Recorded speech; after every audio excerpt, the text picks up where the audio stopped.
გამარჯობა. როგორ ახარ? გამარჯობა. როგორ ხარ? მოგასწინეთ თქვენს საყვარელ ამ საქმეს ახლა ვიცი, მაგრამ შეიძლება თუ რჩებოდი. არა, რჩებოდი, დავასვენებ. ჩემს გამოც გაჩერდით ახლა ვაღიაროთ, მაგრამ არა, დავასვენებ, ახლა ცოტა ხანს დიდი ხანია ვარჯიშობენ ისედაც. ცოტა ხანი მე ამას ლაპარაკი დავლით, თქვენ დაისვენეთ და მე გავაგრძელოთ. მადლობა გოგო. როგორ ახარ? კარგად. თავად ისეთი კარგი საყურებელი იყო, აღარ მინდოდა ლაპარაკი და გვეწო, მაგრამ ცოტა ვისაუბროთ. დიდი მადლობა, პირველად ვარ შენ სტუდიაში. კეთილი იყოს შენი. კეთილი იყოს და როგორც რაღაც იმაშია, რა ქვია, რა ლექსია, როგორ მოწყობილ ხარ თუ თან კარგად მოწყობილ ხარ. მადლობა. რამდენი ხანია რაც აქ ხარ ამ სტუდიაში? აქ ვარ მე-6 წელია. და როგორ სახში? აქ უფრო დიდ ხანს ხარ ვიდრე სახში ნормალი ხო? კი. კარგი, ვიცი რა, ძალიან კარგი გარემოა, მაგრამ ხო ფიქრობ ვისერნი თუ ხარ ჩამოვსე წინააღმდეგი თუ არ კი ხარ? ბატონო, მოდი მე შეიძლება ამას აღება. აღლელი იქნები შენ გატყობ. კი. მელიტა. მადლობა. რაც მე ამ სტუდიაზე მსმენია და გამიგია. აჰა. მადლობა. მე აქ დავჯდები. შენ აქ დარწმუნდი. კი ბატონო. ძალიან ბევრი მსმენია შენ სტუდიაზე, ვის აღარ. მაგრამ ახლა მოდი კარგად მოვუყვეთ ჩვენს მაყურებელ საზოგადოებას შენ სტუდიაზე და შენზე საერთოდ. დავიწყოთ იმით, რომ თავად ბავშვობიდან ცეკვავ და აი როდის მოხდა ეს გარდატეხა, რომ შენ თვითონ მოცეკვავიდან გადახვედი უკვე, რავი, რადგან ხელმძღვანელი და თასტუდი გარდა ამისა ანსამბლი ყავს და რაც თავარია უთხრათ, ვინც არ იცით, თუმცა ბევრმა იცით, რომ ეს შვენიერი ქალბატონები და ასეთი ათეულობით, ხო ათეულობით, ხო არ ვამეტებ? არიან მოყვარულები. დიახ. აი მოგვიყევი, როგორ მოხდა, როდის მოხდა?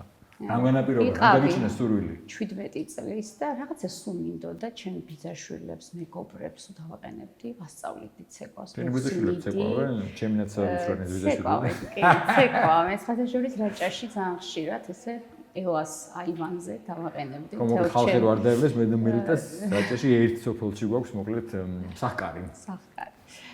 და ესე ვთქვათ, აი სულ რაღაც მომწონდა, რომ ვუხსნიდი, ვასწავლიდი, ვუზიარებდი, კი, ვუზიარებდი ჩემ ცოდნას. ბოდიში ხარ დაგეწყვეტინებ. ეს თუ გიფიქრე ამაზე, ეს იყო სრული იმისა, რომ რაც შენ იცოდი, გაგიზიარებინა, რომ სხვა სწავლო ცეკვა თუ ეს პედაგოგობის მომენტი მოგწონდა თუ ორივე? ორივე მომწონდა, აი ნახაზებსაც რო ვქმნიდი მომწონდა, ანუ რაღაცა და ძალიან მომწონდა, კი, აი ძალიან. და მე ეს გადავწყვიტე, რომ რატომაც არ აქვს ცადო გავხსნა. და მახსოვს დედა გამყვა დარბაზი რომ ექირავე, ბინემდე პატარა ვიყავი ძალიან და ცოტა რაღაცა არასერიოზულად შემოხედავდნენ. თხოვე დედას გამყვა და ესე დავიწყე, ესე ვთქვათ, ექირავე დარბაზი პირველი 20 წლის წინ. წარმოუდგენელი, იმიტომ რომ მეგონა რომ ერთ სამწელს იტყოდი, ვიცი ეს 20 წელია მე ყოველთვის, მაგრამ ისე სწრაფად გადის დრო. ძალიან. ანუ ძალიან ახალგაზრდა დაიწყე. პატარა ვიყავი. მაშინვე იყო ეს სამოყვარულო? თავიდანვე იყო სამოყვარულო, ოღონდ იყვნენ ჩემი მეგობრები, დედას მეგობრები, მეზობლები, კლასელები, სადაც ესავე ძალიან ესე ვიწრო წრეში. ალბათ 1 წლის თავზე უკვე დაიწყო ნელ-ნელა უცხო ხალხმა მოსვლა სტუდიაში.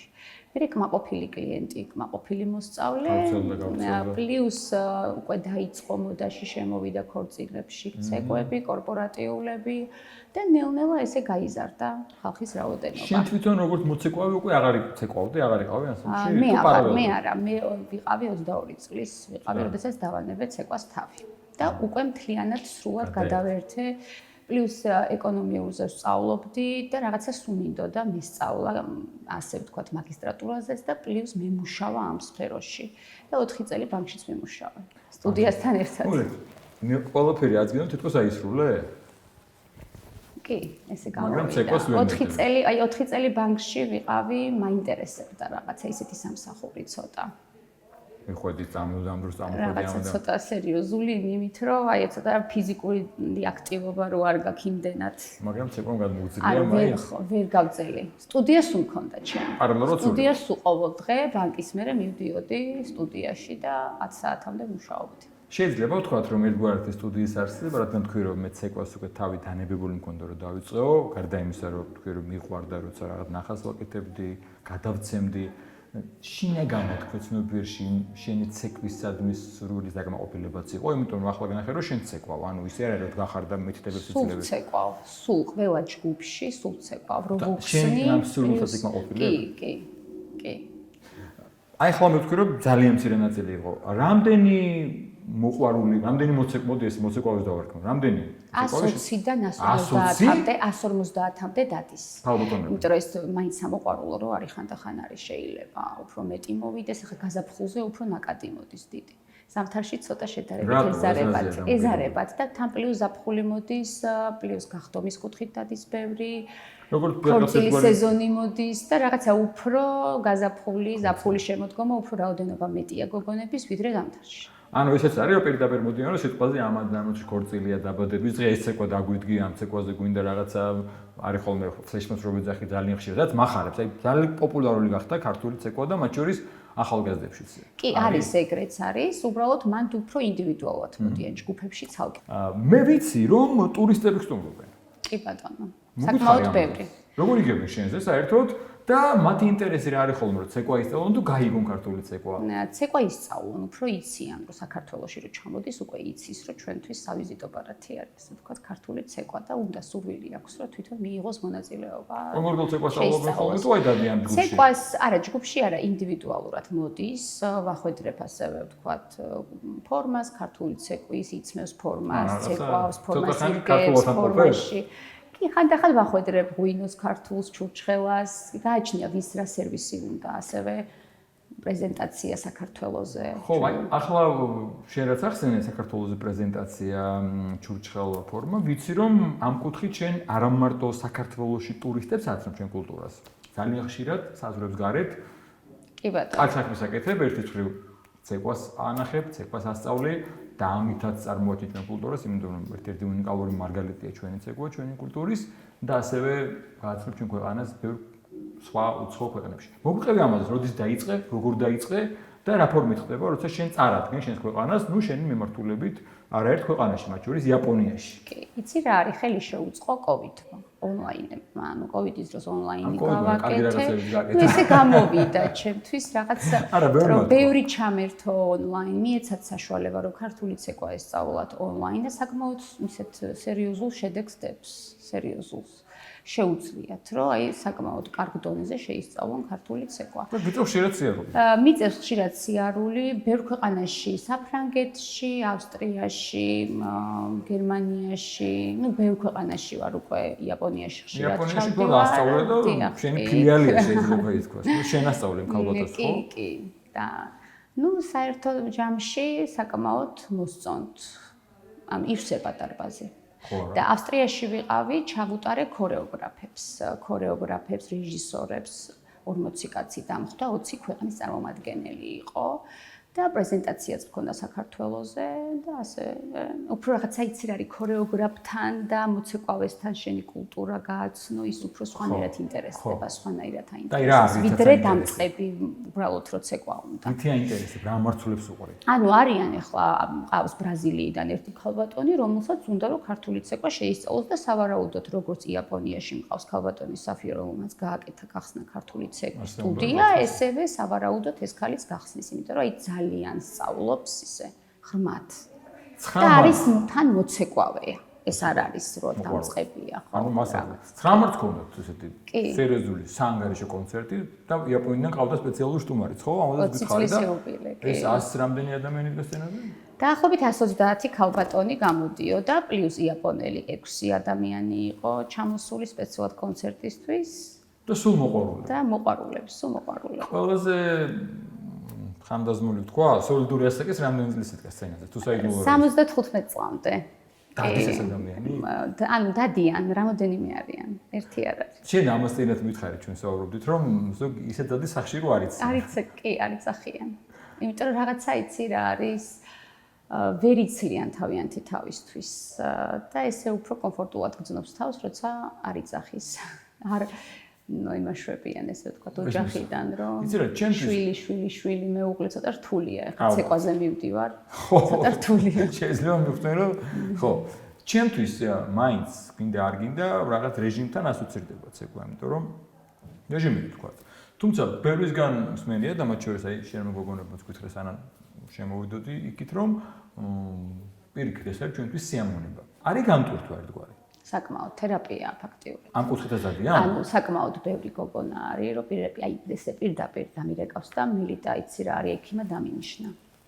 ექიმა დამინიშნა ივარჯიშე იცეკვე, ანუ ცეკვაზე. ხა ეს უბრალოდ მე გადაწყვიტავს, რომ მოდი ქართულ ცეკვას ვცდი და ქართულზე მოდის, მაგრამ რეალურად კი. ძალიან ბევრი თერაპიის კუთხით დადის და სერიოზულად ბევრს უთქვამს, რომ რაღაც წამალს სვამ და აღარ სვავს. აი მართლა სერიოზული სხვა შემთხვევებიც ყოფილა. ეს არის ვარჯიში, ტონუსშია ორგანიზმი და ეს ახდენს ამ ყველაფერს, რომ რაღაცა და თან პლუს განწყობა. ხო, განწყობისთვის იდეალურია. გარდა ამ არაჩვეულებრივი სტუდიისა, რაც აქ არის და გარემოსი, შენ შენს გოგონებს არ აკმაყოფილებ ხოლმე და გადიხარ გასტროლებზე, ხო? მე ეს ვიცი. გითხარი ამით, სად იყავით, როგორ ხდებოდა ეს, როგორც რაღაცა ფესტივალებია თუ უბრალოდ გასტროლებია თუ აი რა აკუთვნით, იმიტომ რომ თქვენ მაინც მოყვარული ანსამბლი ქვიათ, ხო? ძირითადად ფესტივალები არის, მაგრამ არის ხოლმე შემთხვევები, როცა მასტერკლასზე მიწვევენ და ჩავდივარ ისედაც, ვთავაზობ იქ, რომ მოყვარულებმა რომ შეასრულონ 1-2 ნომერი და იმათვისაც კარგია, იმიტომ რომ ეცნობიან ქართულ კულტურას, შეხედავენ მოყვარულებს როგორც ცეკვავენ და მე თვითონ სწავლობენ. გადასარევია. და ამათთან ერთად ცეკვავენ. ანსამბლით შექმნილი შენ. ანსამბლით ყავს უკვე პროფესიონალების, მელიდასი. დიახ, 3 წლის წინ. ესეც შევქმენი ტურისტებისთვის თავიდან, რომ მეჩვენებინა, როგორ უნდა იცეკო ქართულად. და მე უკვე ვასწავლე. მაგრამ, უყურე, ეს სადაც მე მგონი დიდ დროს ატარებ აქ ანსამბლი და პლუს ასწავლი ბავშვებს უკვე სუხიშვილების აკადემიაში, როგორც სუხიშვილელი. კი. ათავსებ ამას ასწრებ. ათავსებ, კი. ბავშვთან ურთიერთობა ცალკე ძალიან მიყვარს, კი, ძალიან მიყვარს ბავშვთან ურთიერთობა. დიდებთან სხვანაირია, ცოტა ურთიერთობა სხვანაირად უნდა უფროსებთან. ხო და ყველასთან დაარეგულირება. სხვანაირად. ვცდილობ. როცა შედეგს ხედავ, ეს სიამოვნებს, ეს პროცესი მოგწონს? ძალიან, აი მართლა 9 მარტს იმხელა შედეგი დავინახე. არ ველოდებოდი მართლა არ მქონდა მოლოდინი ახლა რა თქმა უნდა ივარჯიშეს 2 თვის მზადების შედეგი იყო. ზოგი იყო 3 თვის მოსული ქალბატონი 2 თვის, ზოგი მყავს 8 წელი 10 წელი დადის, მაგრამ ნუ ჯამში ეს შედეგი ვნახე იმხელა, რომ აი მართლა არ მქონდა ეს მოლოდინი. ესე დროს, როცა ესეთი დატვირთული ხარ და ამდენ საქმეს მკლავდები, რამდენად მნიშვნელოვანი და საჭირო ოჯახის გვერდში დგომა? ძალიან. რომ შენ ყავს შენი ოჯახიც. 3 შვილი. დედაც ხარ და მეუღლე 3 შვილი. ხო. ცოტა რთული არის, მაგრამ ძალიან მიწყობენ ხელს. აქ არც ერთი არ დადის? არც ერთი.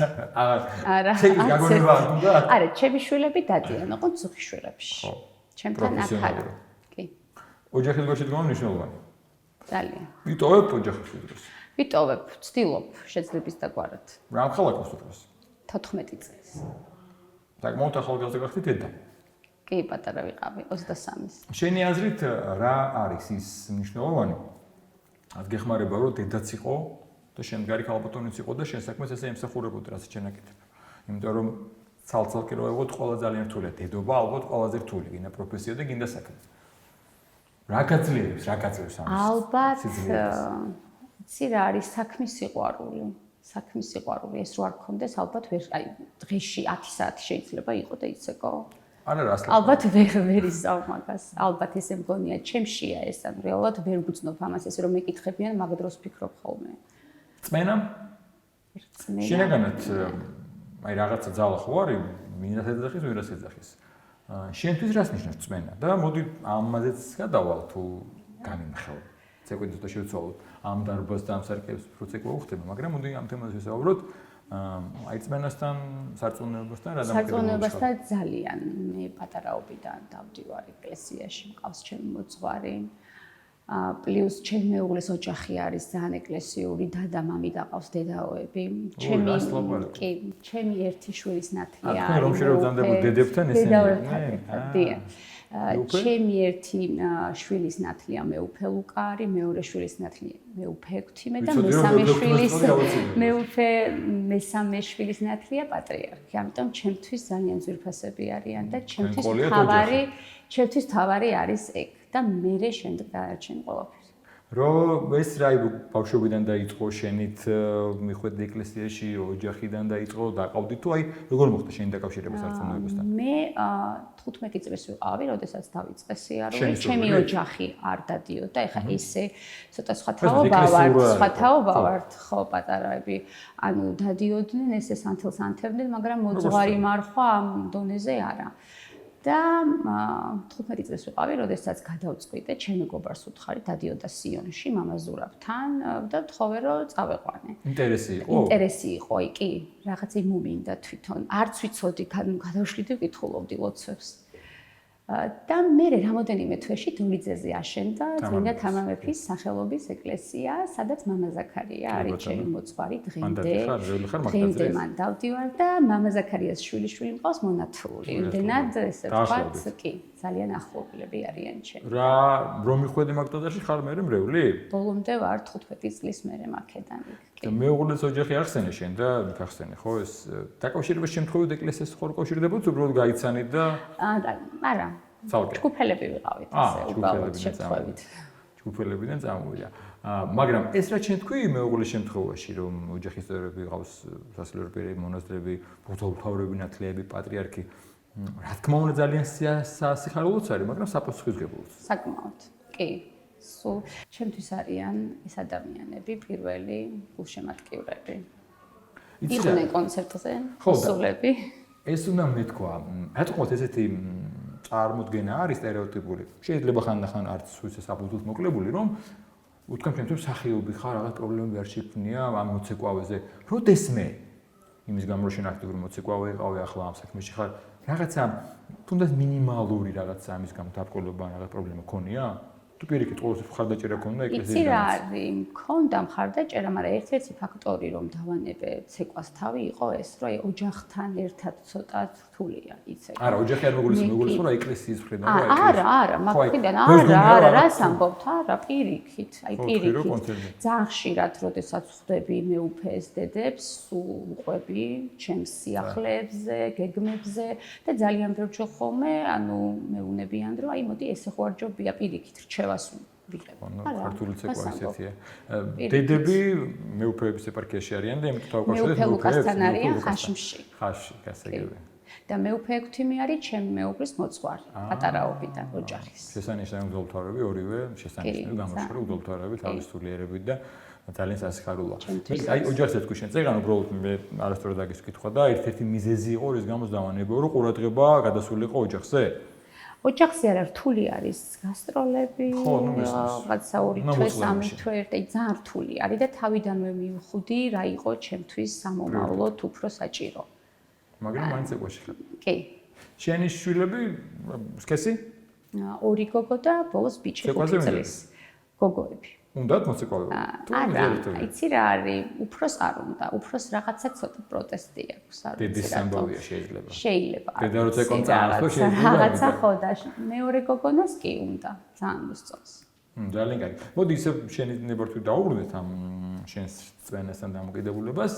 აი ხო ყოფილა რაღაცეთი მომენტი შენ ცხოვრებაში, შენ თქვი რომ მე მივედი რაღაც ინტერესით, მე დავიწყე, მე მომწონდა. თავიდან ვისაც გამოუცდია, როცა მიდის თან ესე რომ მიდის, ხო? რაღაც ეს მომენტი არის, რომ ყველაფერი მოგწონს, ყველაფერი კარგია. მე შეიძლება რაღაცები უკვე მიხვდე რომ რაღაც პრობლემები არის და კლასი წმინდანები არა ვართ, ადამიანები ვართ. ყოფილა მომენტი რომ რაღაც გიფიქრია რომ რაღაც დაბკოლება ვარ დავანებო თავი თუ მიხვედი და გამიწე. არასდროს აი მივედი და უფრო და უფრო წუნდები და უფრო და უფრო წმენაში შევდივარ. მართლა, იმიტომ რომ იმდენად რაღაცებს მე თვითონ ვაკავშირებ, ეთყობათან რომ წამს უფრო სხვანაირად. ხო, სწორად წამს ესე. იმდენად ჩემთვის ანუ ვაკავშირებ ბევრ რაღაცას, რომ ძალიან პირიქით უფრო მიმყარდება წმენა. შესანიშნავია. მაშინ გამოვიდეთ აქ კარგი პასუხი, ამომწურავდი პასუხი, გეგმებზე მითხარი. იაპონია არაერთხელ ვახსენეთ და ვიცი რომ მალე გეგმა ვისევ შენ იაპონიაში წასვლას, მიზანი ვითხარი და რა ხდება და ზოგადად სტუდიის და ანსამბლი და რომელი ერთი კითხვა იმდენ ფლანგზე ხარ, იქ ვითხარი გეგმები. ივნისში ტარდება მესამე ფესტივალი ქართული 14-15 ივნისს. და უკვე მესამე წელია მიწევს წასვლა, ესე ვთქვათ, იქ მყავს ქალბატონი მოსწავლე, რომელიც 5 წელია უკვე ჩემგან სწავლობს ქართულ ცეკვას სწავლობს 5 წელია ჩემგან გახსნა იქ ქართული ცეკვის სტუდია, ანსამბლი, ამ ქალს ქვია საფირა და არ ქვა ანსამბლ საფირონები. და ესე ვთქვათ, ეწევა ქართული ცეკვის პოპულარიზაციას იაპონიაში და ამ ქალის ორგანიზატორია ერთ-ერთი, რომელმაც დაარსა ეს ქართული ფესტივალი და უკვე მესამე ჯერ ტარდება და მიწევს მესამედ წასვლა, ვუტარებ იქ ვორქშოპებს, მასტერკლასებს, ვიღებ მონაწილეობას ფესტივალში და ძალიან ესე ვთქვათ, მაგრამ ჩვენ ქვეყანას ბევრ ადამიანს ძალიან და ჩვენ კულტურას. ვცდილობ რაღაც მაქსიმალურად ვცდილობ და ნახოთ რა გამომიდგება. რაჭაში ხონდა გასროლი?